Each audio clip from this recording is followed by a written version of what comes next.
చెప్తారమ్మా చెప్పండి. కాదు సార్, ఇంద్రమ్మ ఏమలోనే ఇంద్రం మిల్లులు కూల్ చేస్తే ఇది ఎక్కడ న్యాయం చెప్పండి. మాకు ఒక ఇన్ఫర్మేషన్ ఇవ్వాలి కదా సార్, ఒక లెటర్ అనేది పంపించినాక మేము అప్పుడు తీయకపోతే అప్పుడు మాట్లాడాలి. మాకు ఏం ఇన్ఫర్మేషన్ ఏమి ఇవ్వకుండా తీసేసిరు కదా, ఎంతవరకు కరెక్ట్ అనిపిస్తుంది అసలు? 4 రోజుల నుంచి మేము అసలు ఇంట్లో లేము సార్, ఇంట్లో లేము. చూడండి మా సామాన్లు, మా కడుపు మీద కొట్టినారు. వాళ్ళు ఏమైనా బాగుపడతారా?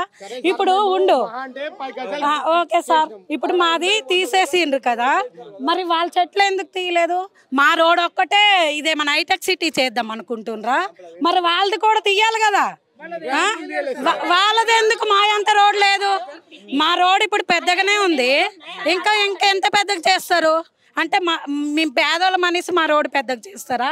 వాళ్ళది ఎంత చిన్నగా ఉన్నా పర్లేదా? ఇది ఎక్కడ అన్యాయం అసలు? అసలు ఇది మేము అసలు భరించలేము సార్. ఏంటి మా కడుపు మీద కొట్టినారు, వాళ్ళు ఏం బతుకుతారు చెప్పండి? మా ఉసురు తగలదా? ఒక నోటీస్ ఇవ్వాలి కదా. మేము అన్ని చదువుకోయిందము. ఇప్పుడు అందులో లక్షలు అన్ని లైనింగ్లు ఫాల్స్లు కుట్టుకొని ఏదో బతుక్కుంటున్నాం సార్. మేమేం పెద్ద రోడ్డుకి ఏం కబ్జాలు ఏం చేసుకోలేదు. మా ఇంటి పక్కకి చిన్న కట్టుకున్నాం, చిన్న షాప్ లాగా. రోడ్ మీద పెడితే పెట్టనిస్తారా? మేము రెంట్లు కట్టలేము కాబట్టి ఇంటి పక్కకి కొంచెం ప్లేస్ ఉంటే వేసుకున్నాం.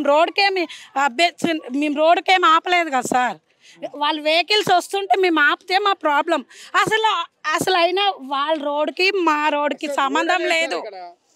మా రోడ్ ఇది, ఇళ్ళకి మధ్యలో రోడ్ ఉంటుంది కదా, ఆ రోడ్ ఇది. కావాలంటే మా అక్కడ మ్యాప్ ఉంది, చూసుకోండి. వాళ్ళు కంప్లైంట్ ఇస్తే తీసేసిరు, మరి మేము కంప్లైంట్ ఇచ్చినాం కదా, వాళ్ళ ఇల్లులు కూడా తీయాలి కదా సార్. చెప్పండి, ఎంతవరకు న్యాయం అనిపిస్తుంది?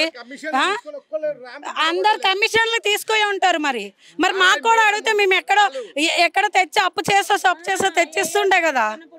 ఎంత అన్యాయం ఏంది ఇది? అడిగేటోళ్ళు ఎవరు లేరా మాకు? చెప్పండి, మీ వల్లైనా మాకు న్యాయం జరగాలి. పోనీ మళ్ళీ పోలీసు వాళ్ళు ఎలా మాట్లాడుతుండ్రు?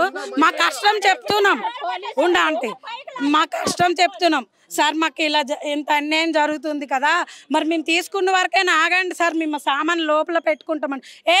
పోవే నువ్వు పో అంటే ఏంది అంత మర్యాదలు? పోలీసు వాళ్ళు అంటే మనకు ఒక గౌరవం ఉంటుంది. వాళ్ళకి అంత తెలివి లేదా? అంత పెద్ద జాబులు చేస్తుండ్రు, వాళ్ళకి బుర్రలు పని చేయట్లేవా?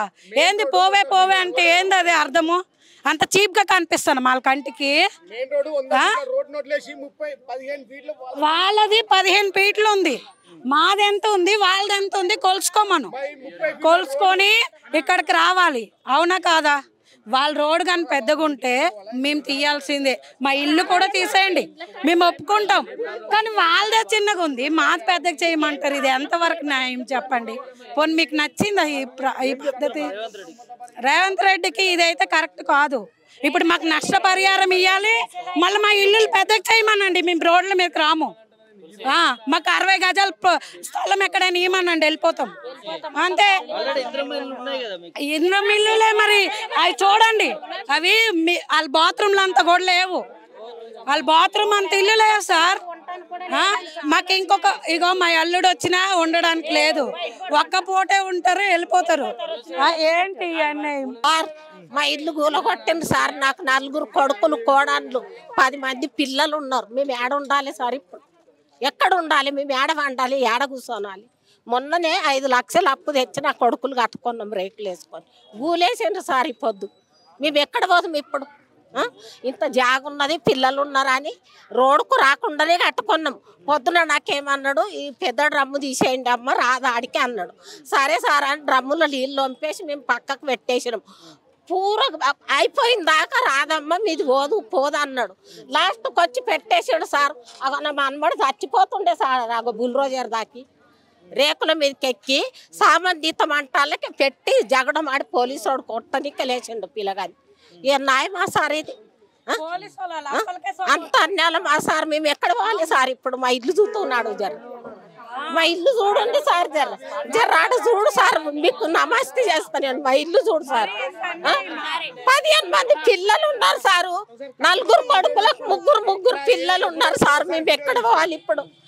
నా మొగడు చచ్చిపోయాడు, నా పిల్లలు వెతుకొని బతుకుతున్నా నేను. 20 ఏళ్ళ మేము వచ్చేడికి. రోడ్డు లేదు, కరెంటు లేదు, దీపాలు పెట్టుకొని ఉన్నాం సార్ ఇంట్లో వచ్చినప్పుడు. మాదే పరిస్థితి ఎవరన్నా చూసినరా? అది గుంతలు ఇంతెత్తు రాళ్ళు సారు. రాళ్ళ మీదకి ఎక్కి ఇంట్లోకి పోయినాం సారు. నా మొగడు ఉండి మట్టి పోసిండు సారు. ఇండ్లలో పాములు దొరికితే కూడా మేము ఉన్నాం సార్ అప్పుడు. ఇప్పుడు మాకు న్యాయం జరగాలి సారు. మాది ఇప్పుడు 5 లక్షలు అప్పు తెచ్చిన అప్పు కూడా తీరలేదు సార్. మాకు కడుపుకు చాలకు వచ్చింది ఇప్పుడు. నడువాడుతున్నాడు సార్.